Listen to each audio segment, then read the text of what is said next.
अस्सलाम वालेकुम डॉक्टर्स। आज हम लोग डिस्कस करने वाले हैं पल्मोनरी रेजिस्टेंस। पल्मोनरी सिस्टम या पल्मोनरी सर्कुलेशन में किस तरह की रेजिस्टेंस होती है और किन कंडीशंस में रेजिस्टेंस जो है वो इंक्रीज़ होती है, किन कंडीशंस में रेजिस्टेंस डिक्रीज़ होती है, और अगर ये रेजिस्टेंस का प्रोसेस जो है वो नॉर्मल ना हो तो किस तरह की पैथोलॉजी क्रिएट हो सकती हैं। ठीक है, तो ये है आज का हमारा टॉपिक।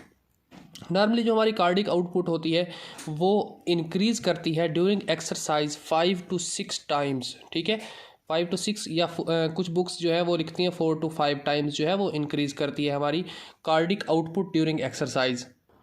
देन हमारी जो सिस्टमेटिक सर्कुलेशन होती है उसमें अगर प्रेशर जो है वो इंक्रीज़ कर जाए तो हमारी जो रेजिस्टेंस होती है वो भी इंक्रीज़ करती है। लाइक एज हमारा जो हार्ट है, हार्ट से जो अयोर्टा निकलता है, अयोर्टा में अगर प्रेशर जो है वो बहुत ज़्यादा हो जाए तो हमारा जो सिस्टमेटिक सर्कुलेशन में डिफरेंट किस्म की कैपिलरीज होती हैं वो जो है अपनी रेजिस्टेंस को इंक्रीज़ कर लेती हैं ताकि हमारा जो वेसल्स है या कैपिलरीज जो है टिश्यूज़ को जो सप्लाई कर रही हैं वो फट ना जाएं। इस वजह से वो रेजिस्टेंस अपनी इंक्रीज़ कर लेते हैं। मीन के वो जो अयोर्टा है वो आगे ब्लड को प्रॉपर मूव नहीं करने देता, उसकी स्पीड स्लो करने के लिए जो उसकी जो प्रेशर है उसको कम करने के लिए अपनी रेजिस्टेंस को जो इंक्रीज़ कर लेता है। ठीक है, लेकिन पल्मोनरी सिस्टम जो है ये इसका उल्टा है। कैसे?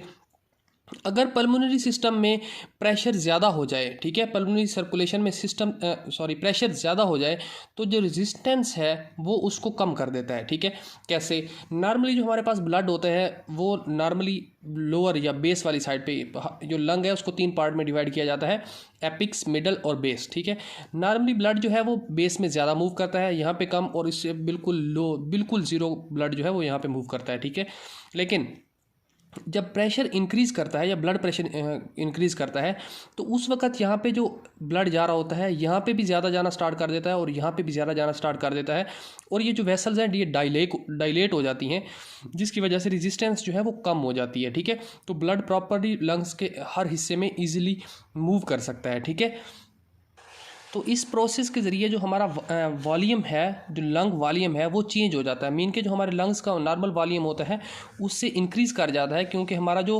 ब्लड है वो ज़्यादा लंग्स के अंदर मूव कर रहा होता है। ठीक है, देन है कि अगर बहुत ज़्यादा हाई वॉल्यूम लो वॉल्यूम हो जाए, ठीक है, वॉल्यूम जो है वेरी लो वॉल्यूम यानी कि बहुत ज़्यादा वॉल्यूम जो है वो कम हो जाए तो रेजिस्टेंस इंक्रीज़ होती है।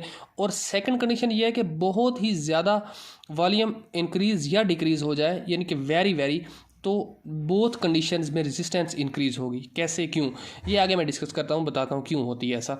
जब हमारे पास नॉर्मली एयर मूव करती है एक एल्वियोलाई के अंदर, यहाँ पे हमारी जो कैपिलरीज जो है वो 2 टाइप्स की होती हैं हमारी पल्मोनरी सर्कुलेशन में। एक होती हैं एल्वियोलर कैपिलरीज या एल्वियोलर वेसल्स, एक होती हैं extra alveolar vessels. Extra alveolar का मतलब ये होता है कि जो हमारी वेसल्स हैं वो एल्वियोलाई के गिर्द नहीं है वैसे वेसल्स हैं। ठीक है, जो एल्वियोलर वेसल होती हैं वो जो एल्वियोलाई के गिर्द लिपटी होती हैं उनको बोलते हैं एल्वियोलर वेसल्स। ठीक है, तो जब हवा आती है एल्वियोलाई के अंदर, लाइक एज यहाँ से एक यानी कि हवा जो मॉलिक्यूल है या हवा जो है हमारे इनहेल करते हैं हम, तो एल्वियोलाई के अंदर हवा इंटर होती है। एल्वियोलाई में हवा इंटर होने की वजह से ये प्रेशर डालती है एल्वियोलर कैपिलरीज के ऊपर या एल्वियोलर वेसल्स के ऊपर। तो एल्वियोलर वेसल्स जो है उनके अंदर रेजिस्टेंस बहुत ज़्यादा इंक्रीज़ हो जाती है या वो जो ऐसा कह सकते हैं कि नैरो हो जाती हैं, जिसकी वजह से यहाँ पे रेजिस्टेंस जो है वो बहुत ज़्यादा इंक्रीज़ कर जाती है और ब्लड जो है प्रॉपरली मूव नहीं कर सकता। ठीक है, तो हमने कहा था कि वेरी हाई वॉल्यूम, ठीक है, वेरी हाई वॉल्यूम का मतलब ये है कि इस तरह अगर बहुत ज़्यादा इनहेल किया है तो यहाँ पे जो वेसल एल्वियोलाई है वो बहुत ज़्यादा डायलेट करेगी, एल्वियोलाई फैलेगी। एल्वियोलाई के फैलने की वजह से जो एल्वियोलर वेसल्स हैं वो जो है उनके अंदर रेजिस्टेंस जो है वो इंक्रीज़ हो जाएगी। ठीक है, सेकंड कंडीशन है कि अगर बहुत ही कम वॉल्यूम हो जाए तो उस कंडीशन में क्या होता है। बहुत ही कम वॉल्यूम में ऐसा होता है कि हम जब बहुत ज़्यादा एक्सहेल कर देते हैं तो ये वाली जो वेसल्स हैं, जो एल्वियोलर वेसल हैं, ये डायलेट हो जाती हैं और जो एक्स्ट्रा एल्वियोलर वेसल्स हैं वो कॉन्ट्रैक्ट हो जाती हैं। ठीक है, क्योंकि इनका बिल्कुल उल्टा मैकेनिज़्म होता है। इस वजह से हम कहते हैं कि बहुत ज़्यादा वॉल्यूम के हाई होने या बहुत ज़्यादा वॉल्यूम के लो होने के वजह से जो रेजिस्टेंस है वो बोथ कंडीशन में इंक्रीज़ हो जाती है पल्मोनरी सर्कुलेशन में। देन हम लोग एक ग्राफ की तरफ मूव करते हैं। इस ग्राफ में देखें कि यहाँ पे है वास्कुलर रेजिस्टेंस के वेसल में कितनी रेजिस्टेंस होती है, और यहाँ पे है फंक्शनल रेजिडुअल कैपेसिटी। ये कैपेसिटीज़ और वॉल्यूम्स क्या होते हैं ये आगे हम फर्दर डिस्कस करेंगे इनको। देखें कि यहाँ पे जो है बहुत ज़्यादा रेजिस्टेंस होती है, मीन के रेजिस्टेंस जो है नॉर्मली बहुत ज़्यादा होती है। फिर हम एक्सपायरेशन करते हैं और हमारी जो ये रेजिस्टेंस है ये कम होती जाती है, और ये जो कैपेसिटी है फंक्शनल कैपेसिटी ये इंक्रीज़ होती जाती है। ठीक है, एक पॉइंट आता है जहाँ पर हमारी जो रेजिस्टेंस है वो बिल्कुल कम हो जाती है, क्योंकि हमारे पास जो एक नॉर्मल कंडीशन आ जाती है कि एल्वियोलाई में इतनी ज़्यादा हवा भी नहीं होती और बाहर वाली वेसल्स जो है वो कम्प्लीटली नॉर्मल हो जाती हैं, तो इसकी वजह से हमारी रेजिस्टेंस जो है वो कम हो जाती है। ठीक है, देन हम एक्सपायरेशन करते हैं। ये एक्सपायरेशन की कि यानी हवा को बाहर निकाल रहे थे, तो एक कंडीशन आती है जहाँ पे सब कुछ नॉर्मल हो जाता है। देन हम जब इंस्पायरेशन करते हैं तो ये इस तरह की एक और बनती है, मीन के एक ग्राफ लाइन ड्रा होती है जिसमें आहिस्ता आहिस्ता जब हम इंस्पायरेशन करते हैं, मीन की हवा अंदर जाती है, तो आहिस्ता आहिस्ता एल्वियोलाई जो है उसकी वजह से रेजिस्टेंस जो है वो इंक्रीज़ करती जाती है और फंक्शनल रेजिडुअल कैपेसिटी भी इंक्रीज़ होती जाती है। ठीक है, तो इस तरह का एक ग्राफ ड्रा होता है, ये एक्सपायरेशन और ये इंस्पायरेशन। ठीक है, नेक्स्ट मूव करते हैं वो ये कि हमारी पास जो एल्वियोलाई होती है, अगर फॉर एग्जांपल ये एल्वियोलाई डैमेज हो गई है, ये सपोज़ यहाँ से डैमेज हो गई है और ये एल्वियोलाई प्रॉपर अपना फंक्शन नहीं कर रही है, तो हमारे पास यहाँ पे जो लाइनिंग होती है एपिथेलियल लाइनिंग, ये कॉन्ट्रैक्ट करती है और इसके अंदर जो हवा आ रही होती है उसको कम कर देती है। ठीक है, सेकंड यहाँ पे स्मूथ मसल्स होते हैं हमारी वेसल्स के अंदर, वो भी कंट्रैक्ट करते हैं और उसके कंट्रैक्ट करने की वजह से ख़राब या डैमेज एल्वियोलाई की तरफ ब्लड की सप्लाई जो है वो कम हो जाती है। ठीक है, डिक्रीज़ हो जाती है।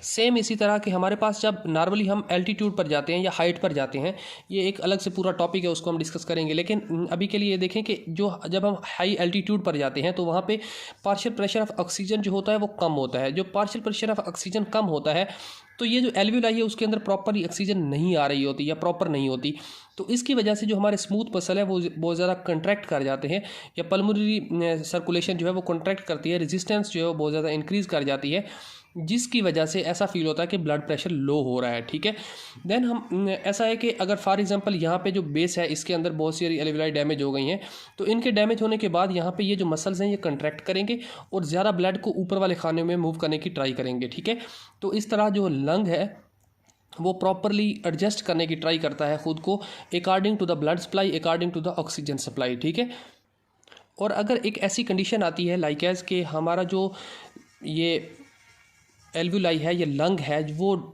डैमेज हो जाता है, कम्प्लीटली डैमेज हो जाता है और लंग वर्किंग नहीं कर रहा होता। जब ये वर्किंग कंप्लीट नहीं कर रहा होता तो यहाँ पे ये जितनी भी स्मूथ मसल्स हैं ये सारे के सारे कॉन्ट्रैक्ट होते हैं और यहाँ पे ब्लड प्रॉपरली आगे मूव नहीं कर पाता। जब ये ब्लड मूव नहीं कर पाता तो ये वाली जो है ये पल्मोनरी आर्टरी जो आ रही है ब्लड लेकर इधर डीऑक्सीजनेटेड, ये ब्लड प्रॉपरली लंग के अंदर नहीं आएगा और हमारी राइट जो हार्ट है वो कंडीशन में उसमें हाइपरट्रॉफी हो सकती है या किसी कंडीशन में वो फेल भी हो सकता है। ठीक है, तो ये जो अगर जो राइट हार्ट है उसका फेलियर जो है उसको हो जाए तो उसको हम बोलते हैं पल्मोनेल। ठीक है, जो हमारे पास फीटल लाइफ होती है उसके अंदर भी नॉर्मली जो टेंशन होती है एक एल्वियोलाई के अंदर वो कम होती है। ठीक है, तो टेंशन कम होने की वजह से हमारी जो ये लेके आ रही होती है पल्मोनरी आर्टरी ब्लड लेके आ रही होती है, वो लंग उसके तो क्योंकि वो इंस्पायरेशन और एक्सपायरेशन तो कर नहीं रहा होता फीटल लाइफ में, तो हमारे पास ये स्मूथ मसल बहुत ज़्यादा कॉन्ट्रैक्ट होते हैं और इनके कॉन्ट्रैक्ट होने की वजह से हमारे पास एक यहाँ पे मैंने लास्ट वीडियो में बताया था कि जो डक्टस आर्टरियोसिस होता है वो वहाँ से जो पल्मोनरी आर्टरी का ब्लड है वो मिक्स हो जाता है एओर्टिक ब्लड के साथ। ठीक है, तो एओर्टिक ब्लड के साथ भी मिक्स होने की वजह से हमारे पास फिजियोलॉजिकल शंट क्रिएट होता है यहाँ पे। ठीक है, तो नेक्स्ट हम देखते हैं कि ये जो प्रोसेस है ये सेम जब कोई भी ऑब्स्ट्रक्टिव पल्मोनरी डिजीज़ हो यानी कि लंग के डैमेज होने वाली डिजीज़ हो तो उसमें भी ये सेम प्रोसेस होता है, जिसकी वजह से हमारे पास जो ये स्मूथ मसल्स हैं वो कॉन्ट्रैक्ट होते हैं और प्रॉपरली ऑक्सीजन सप्लाई नहीं हो सकती, ब्लड सप्लाई नहीं होती लंग्स में और जो ऑक्सीजन सप्लाई है वो ब्लड के अंदर इंटर नहीं हो सकती। ठीक है, देन हम देखते हैं कि एक नॉर्मली लंग के अंदर जो डिफरेंट एरियाज़ होते हैं वहाँ पे प्रेशर्स क्या होते हैं। सबसे पहले तो बेस के देखते हैं, बेस के अंदर जो है सबसे ज़्यादा प्रेशर जो होता है पल्मोनरी आर्टरी। ठीक है, पल्मोनरी आर्टरी का जो प्रेशर होता है वो सबसे ज़्यादा होता है क्योंकि यहाँ पे ग्रेविटी भी एक्ट कर रही होती है क्योंकि ब्लड को नीचे की तरफ पुश कर दिया यहाँ पे इस तरफ। ठीक है, नीचे की तरफ पुश कर रही होती है ग्रेविटी भी, और सेकेंडली ये कि यहाँ पे इजीली ब्लड जा सकता है, ठीक है। देन जो हमारा लंग है वो भी प्रेफर करता है कि ब्लड ज़्यादातर बेस की तरफ जाए, ठीक है, एपेक्स की तरफ बहुत कम ब्लड जाता है, ठीक है। तो पल्मोनरी आर्टरी में बहुत ज़्यादा प्रेशर होगा। देन हमारे पास जो पल्मोनरी एल्वुलाई में उस पर कम प्रेशर होगा, और सबसे कम प्रेशर जो होगा वो होगा पल्मोनरी वेन में, ठीक है, क्योंकि यहाँ पे प्रॉपरली सप्लाई होकर जा रहा होता है ब्लड, तो यहाँ पे कोई भी इतना खास प्रेशर नहीं होगा, ठीक है। देन हमारे पास आते हैं मिडल की तरफ। मिडल में नॉर्मली ऐसा होता है कि हमारे पास, सॉरी यहाँ पे मैंने मिस्टेक की कि हमारी जो बेस है इसके अंदर पल्मोनरी आर्टरी, देन उससे कम प्रेशर होता है पल्मोनरी वेन के अंदर, ठीक है। यहाँ पे वेन है और यहाँ पे आर्टरी है। अगेन रिपीट कर देता हूँ, जो पार्शियल प्रेशर होता है वो नॉर्मली हमारा जो बेस है इसके अंदर आर्टरी में सबसे ज़्यादा, देन पल्मोनरी वेन में उससे कम, और देन हमारे पास पल्मोनरी एल्वुलाई जो है वो उसमें सबसे ज़्यादा कम होता है, ठीक है। देन हम अगर अब मिडल की तरफ मूव करें तो मिडल के अंदर जो होता है वो पार्शियल प्रेशर ऑफ आर्टरी वो सबसे ज़्यादा ही होता है। देन यहाँ पे जो पल्मोनरी एल्वुलाई है उसके अंदर प्रेशर ज़्यादा होता है बनिस्बत हमारे पास ग्रेटर देन हम कह सकते हैं कि पल्मोनरी वेन, ठीक है। देन हम एपेक्स की तरफ मूव करें तो एपेक्स के अंदर जो हमारे पास ब्लड सप्लाई होती है इसमें सबसे ज़्यादा प्रेशर जो होता है वो पल्मोनरी एल्वुलाई में होता है, ठीक है। देन हमारे पास जो है पल्मोनरी आर्टरी में, और देन पल्मोनरी वेन में, ठीक है। तो ये डिफरेंट सप्लाईज हैं एक लंग के अंदर जहाँ पे डिफरेंट प्रेशर्स के साथ कोई हवा इंटर होती है और ब्लड सर्कुलेट करता है, ठीक है। तो ये था आज के टॉपिक। इसके रिलेटेड आपको कोई भी क्वेश्चन है तो आप कमेंट बॉक्स में पुट कर दें, मैं एज सून एज पॉसिबल आपको रिप्लाई करूँगा, ठीक है। थैंक यू डॉक्टर्स, अल्लाह हाफिज़।